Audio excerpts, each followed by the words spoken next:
La entrevista de Calle 11. Hoy son las entrevistas. Julia Santibáñez, me da muchísimo gusto tenerte aquí. A mí me da más. Sandra Lorenzano. Hola. Carlos Bravo, hoy sí es un regalo. La poesía en nuestra calle. De esto pido mi limosna. Pues a ver si nos dan limosna y un par de poemas. Que sean desesperados o no, no importa. A ver, déjeme abrir con una primer tema. A las dos las veo en transición. Es decir, de un lado Sandra migrando de la poesía a la prosa poética y a la novela.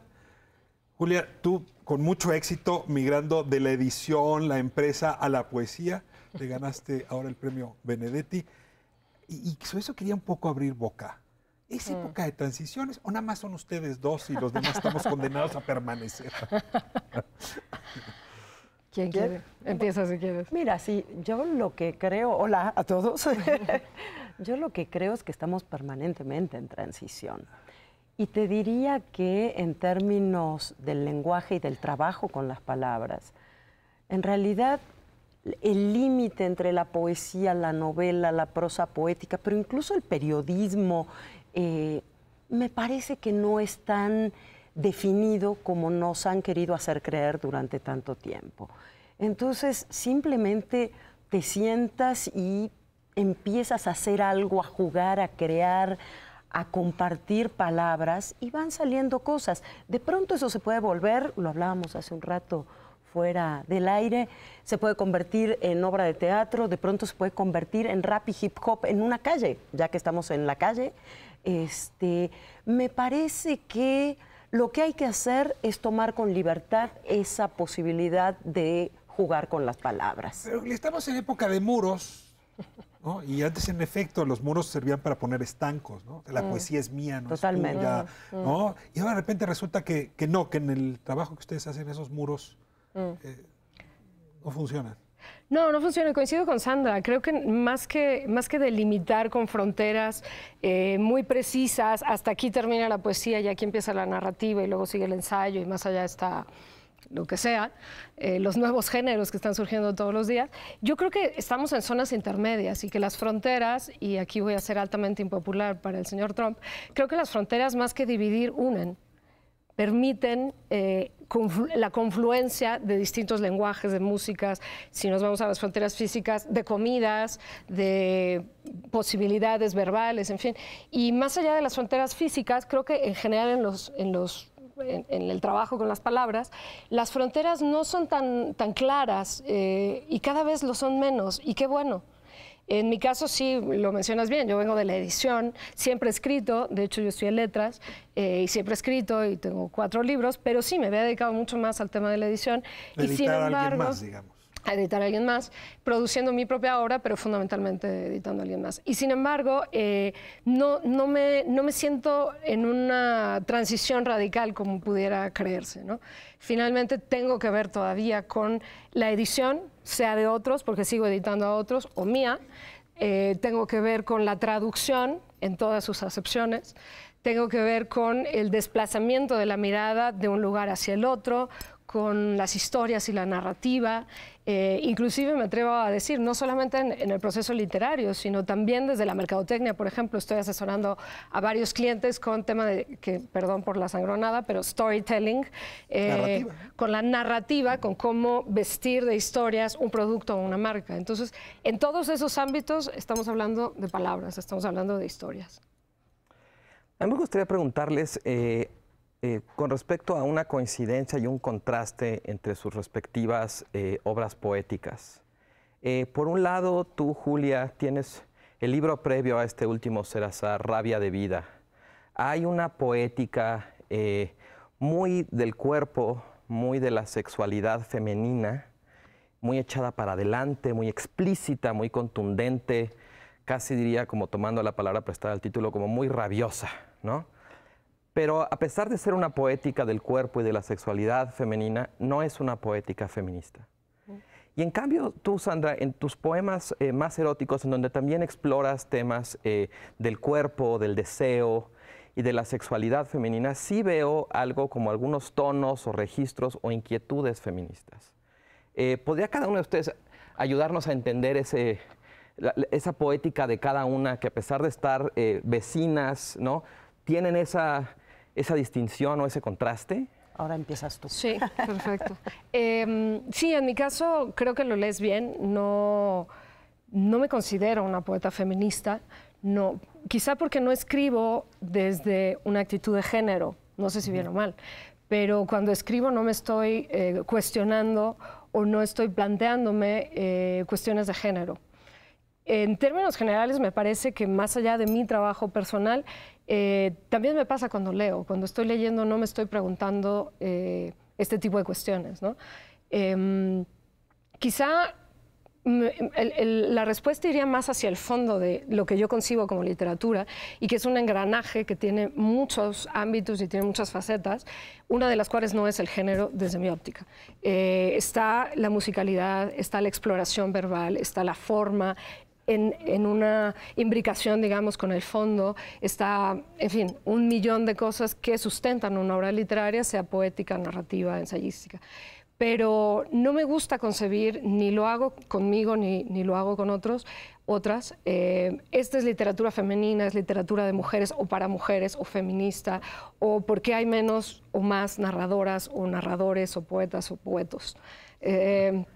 Entonces, no me concibo ahí, no me parece que sea una etiqueta con la que yo me sienta cómoda y prefiero hablar de literatura con todas sus letras, si es buena o no, si mi obra es buena o no, y si la obra de otros u otras es buena o no en función de sus propias características intrínsecas. Es decir, la obra literaria se sustenta o no se sustenta, no importa si es mujer u hombre. Esto va a poner bueno. Sandra, ya habló primero Julia, te toca.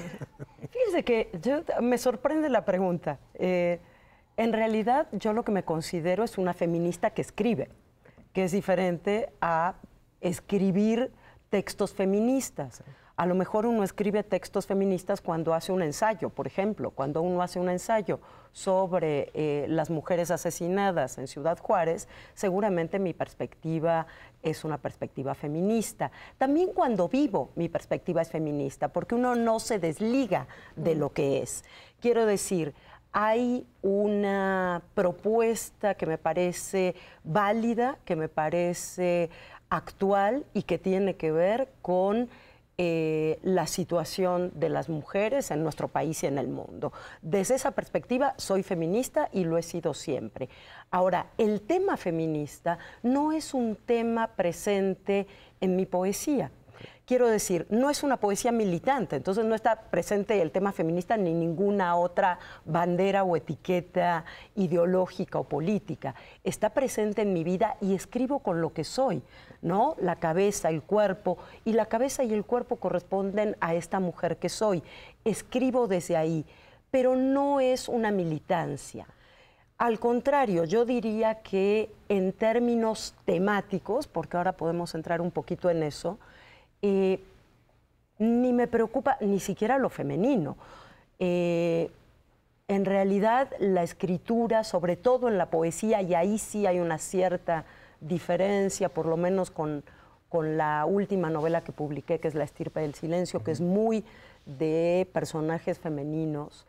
En la poesía lo que fluye son las sensaciones, la musicalidad, la emotividad, la memoria muchísimo, y la memoria es también memoria del cuerpo, memoria de la piel. Para mí, sobre todo en términos de poesía, los grandes poetas podríamos decir que escriben de manera femenina, entre comillas. Y eso tiene que ver no con el feminismo, sino con una cierta lectura más crítica, más teórica de lo que es la escritura. Cuando no obedeces patrones rígidos de escritura, que serían los patrones más masculinos de la escritura, se dice que la escritura es femenina y que pocos escritores tienen una literatura más femenina que Proust, por ejemplo, o que el Octavio Paz de Piedra de Sol, que no cuando escribe Vuelta, ¿no? Entonces, creo que es más complejo eso. Sí soy feminista y no tengo ningún problema con esa etiqueta, como no tengo problema en decir que soy una mujer de izquierda. Hay ciertas etiquetas ideológicas que no me dan ningún miedo. Al contrario, que sé que marcan mi manera de vivir y también mi manera de escribir, pero no una literatura que busque transmitir un mensaje de ningún tipo, tampoco el feminista. ¿Qué les parece si aquí le paramos de hablar de poesía y nos ofrecen poesía? Bien. Julia, te toca. Claro que sí. ¿Nos ayudas con alguna Claro que pieza sí. tuyo?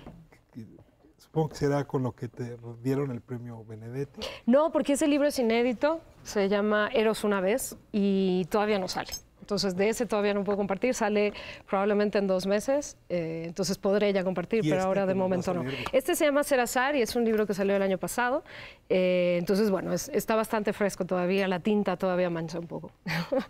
Voy a leer un poema que se llama Fábula y que es un poema en prosa. El escorpión, vergüenza de mal, lleva a cuestas el veneno, la memoria de haber sido leve ave que cantaba. Castigado bajo el signo de algún dios, perdió las alas.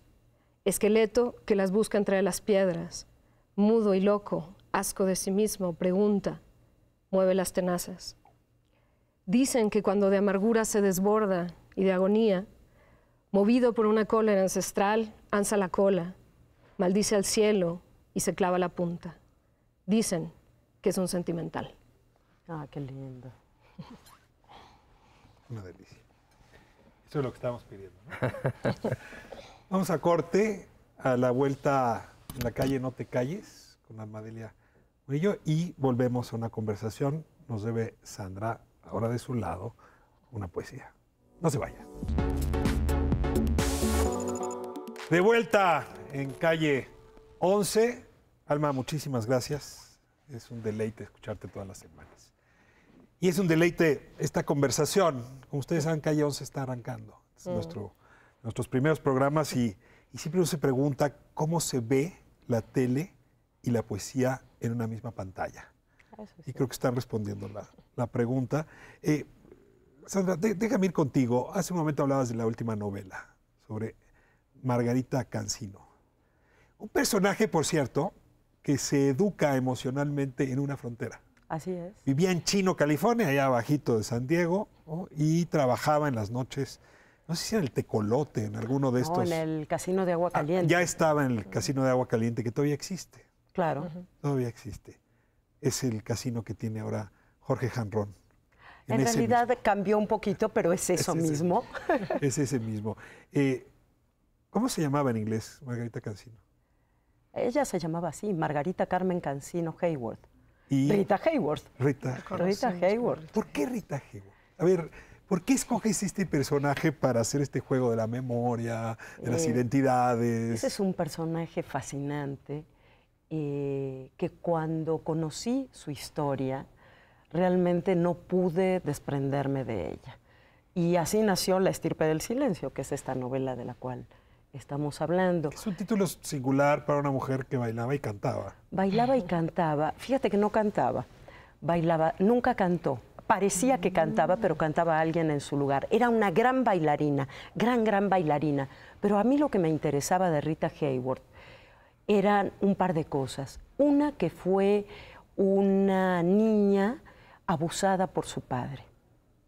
Abusada laboralmente. Sexualmente. Hay confirmación. Sí, ella se lo contó a Orson Welles, que fue su pareja. Prácticamente todo lo que se sabe de ella es de lo que le contó a Orson Welles. Él fue el que más recibió de las confesiones de Rita y el que fue capaz de transmitirlas. También se sabe, y eso porque hay testimonios más allá de la recámara, que la prostituía en Tijuana, cuando a los 13 años la empezó a hacer cruzar a este lado del río Bravo para bailar en el Casino de Agua Caliente. Bailaban juntos. Y la madre trabajaba también ahí como mesera. A veces trabajaba, a veces se quedaba cuidando a los hijos y a veces estaba internada porque era alcohólica. Con ese padre que abusaba de la niña y por supuesto ella lo sabía y no podía detenerlo, no sabía cómo, o vayan ustedes a saber Él qué era pasaba. español y la madre era estadounidense. Ella era de Washington, además de una familia de abogados bastante prestigiosos que odiaron que ella se casara con ese bailarín. Ella también era bailarina, se conocieron en Manhattan cuando él venía llegando y se casaron, tuvieron estos 3 niños. Cuando empieza a cobrar fuerza el mundo de Hollywood, muy al comienzo, él, que quería hacerse rico y famoso, decide irse con toda la familia a Los Ángeles. Les toca la crisis del 29 y entonces bajan a San Diego, aunque sea empiezan a dar clases y a bailar en el Casino de Agua Caliente, que ustedes saben que era tan lujoso que tenía una pista de aterrizaje, porque los magnates de Hollywood se pasaban en avioneta a buscar lo que hoy diríamos sexo, drogas y rock and roll. En realidad era alcohol, juego y mujeres, porque estaba la ley seca en Estados Unidos. Y ahora es la Fundación de Las Vegas, en realidad. Así la Fundación... Tú como historiador lo sabes, es Abelardo L. Rodríguez quien es dueño en ese momento, y con el dinero que hizo ahí financió las campañas de Obregón y Calles. Sí. No me meto en Honduras, pero el personaje de Rita Hayworth nos habla de toda una época. Bueno, un cambio un poco abrupto de tema, pero volviendo al tema de la poesía, a mí siempre me sorprende conocer poetas, porque por un lado me encanta la poesía, pero por el otro lado siento como que le hace falta mucha poesía a nuestra actualidad. Como historiador, como decía Ricardo, yo a veces leo periódicos del siglo XIX donde el poema era un género muy, digamos, para el que el periódico era muy hospitalario, ¿no? Y se hacía sátira, a veces eran poema libre, ¿no? Pero la poesía tenía un lugar en la conversación pública. Un lugar que ahora, digamos, cuando cualquiera abre un periódico, echas de menos, ¿no? Rarísima vez te vas a encontrar un poema en un periódico, incluso en revistas, ¿no? O sea, como que la vida pública de la poesía, comparado al menos con la segunda mitad del siglo XIX en México, donde es muy evidente, como que hoy sí cojeamos de alguna manera de eso. ¿Qué perdemos cuando la poesía deja de tener esa apelación, esa presencia pública? O añado, Julia, ¿qué ganamos cuando alguien se anima a hacer poesía a pesar de tener una vida ajetreada? Yo creo que hacer poesía es un poco una necedad, una feliz necedad, pero lo es. Porque sí, porque hay pocos lectores de poesía, porque hay pocos espacios, pocas casas, digamos, de poesía. Y sin embargo creo, y obviamente estoy llevando agua a mi molino porque yo escribo poesía, pero sí creo que se pierden muchas cosas. Por un lado, la poesía no permite que el lenguaje se cristalice, se vuelva, digamos, seco y frío y que solamente sirva para las transacciones comerciales o para la vida cotidiana, las necesidades prácticas, digamos. La poesía lleva el lenguaje a otro nivel, lo obliga, lo tuerce, le da liquidez a la vida humana. Sí, mantiene, digamos, la novedad, la frescura de las palabras. Y por otro lado, digo, hay muchas cosas que podría decir, pero mencionaré solo estas dos. La segunda creo que también mantiene la idea de un misterio. Estamos en un mundo donde cada vez el misterio es más etiquetado como negativo, peligroso, como un territorio insondable y por tanto condenable, ¿no? Y la poesía, decía Lorca, que poesía es cuando se juntan dos palabras que uno no creía que se pudieran unir y forman algo así como un misterio. Y creo que el misterio hay que revalorarlo, hay que volverlo a poner en la mesa de discusión, no desde una óptica de iniciados y entonces vamos a leer poesía que es súper oscura. No, yo no me refiero a eso, ni siquiera me gusta la poesía que es demasiado compleja, sino al misterio de la vida cotidiana. O sea, la poesía lo que hace es petrificar un extrañamiento, decía Cortázar, que puede ser el extrañamiento de ver una hoja, de oír que llueve, de una caricia, de las cosas más mínimas o más grandes, pero verlas desde otro lugar, verlas con una sorpresa, con un asombro, y no porque vayamos por la vida como tontos con la boca abierta, sino porque realmente reaprendamos cómo vernos y cómo ver el mundo. Eso creo que hace falta. Cuando hay angustia por la época, angustia social, angustia, quizá falta de liquidez, de fluidez en las relaciones humanas, el lenguaje sale al rescate. Es muy impresionante cómo las grandes obras literarias, ¿no? Las grandes poesías, los grandes poetas con desarrollo en su lado femenino o masculino, como quieras llamarlo, o sea, surgen en los momentos de grave tensión. ¿Por qué? Es como una suerte de vaso regulador de emociones. A mí me gusta mucho pensar que, entre otras muchas cosas, la poesía, que realmente no sirve para nada, y lo digo en términos del mercantilismo que ocupa nuestra sociedad. ¿No es negocio? No es negocio. No solo no es negocio, sino no tiene utilidad según el criterio utilitario que rige prácticamente, ¿no?, todo. Entonces, esto que no sirve para nada, sirve para lo más profundo. Y entre esas cosas profundas para las cuales sirve la poesía y sirve cada vez más, es crear comunidad. Por eso en momentos difíciles la poesía reaparece.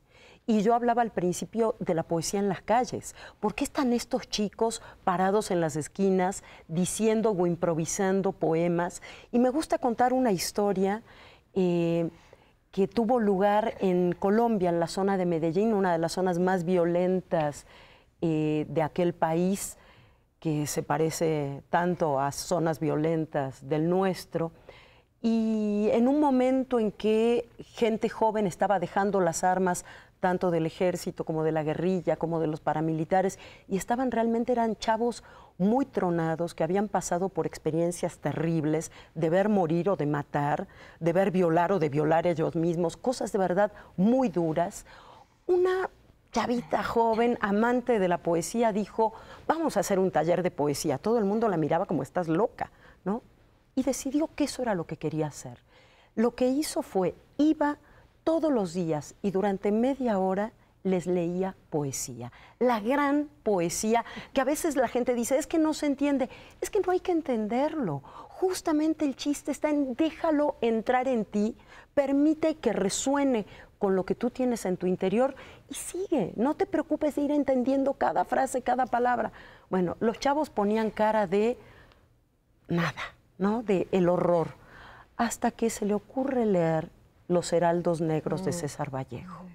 Y empieza, hay golpes en la vida tan fuertes, yo no sé, golpes como del odio de Dios. Y ahí una chispa ilumina la mirada de uno de los chicos que levanta la mano y dice, ya que hablas de golpes en la vida, yo quisiera decir algo.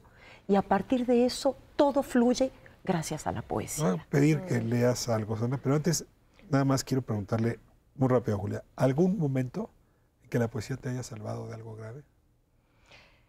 No de manera pragmática, como dice Sandra, coincido en eso, pero sí. O sea, aferrarme a una palabra, aferrarme a un poema, sin duda le ha dado luz a momentos de absoluta y profundísima tiniebla, sin duda.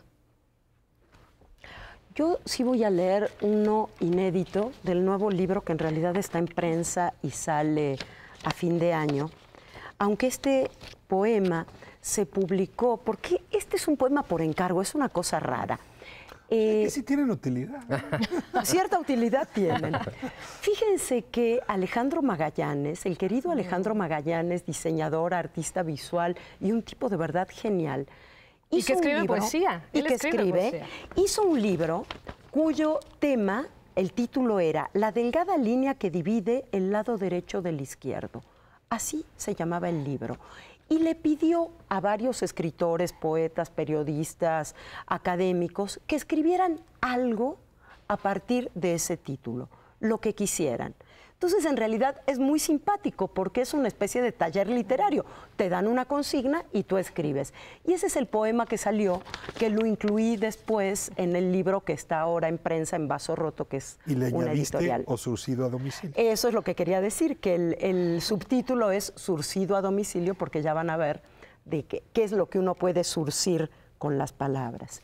Y dice así, una delgada línea divide el lado derecho del izquierdo, el norte del sur, el pasado del presente, tu deseo del mío, profunda, escabrosa, tantas veces cubierta de espinas, la línea delgada, y yo escribo, hilo y aguja, costuras, puntadas, dedal de la abuela, puerto olvidado, y escribo tu cuerpo, y el mío corre para alcanzarlo, y escribo memoria, pero no puedo recordar porque la línea es quiebre, fisura, pérdida.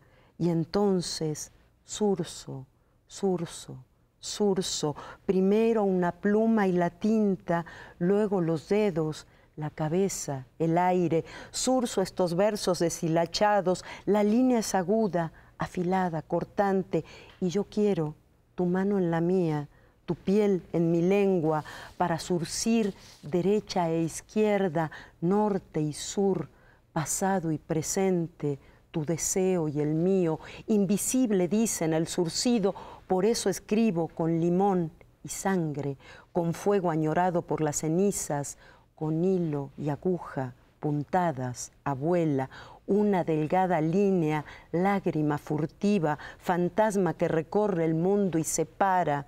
Yo surzo tus ausencias con agujereadas palabras, con hilo de araña, saliva y miel, de un lado a otro, mi cuerpo te busca, mis ansias te buscan, izquierda y derecha, norte y sur, herido, mi deseo sin ti. La delgada línea que nos divide no es línea. Con sus palabras tendieron un puente bellísimo hoy en nuestra calle. Gracias por haberla iluminado. Gracias, Carlos, gracias. Gracias, Carlos. Gracias. Nos despedimos y le esperamos la próxima semana, todos los jueves, Canal 11, 11 de la noche, calle 11. Es el número de nuestra suerte. Gracias.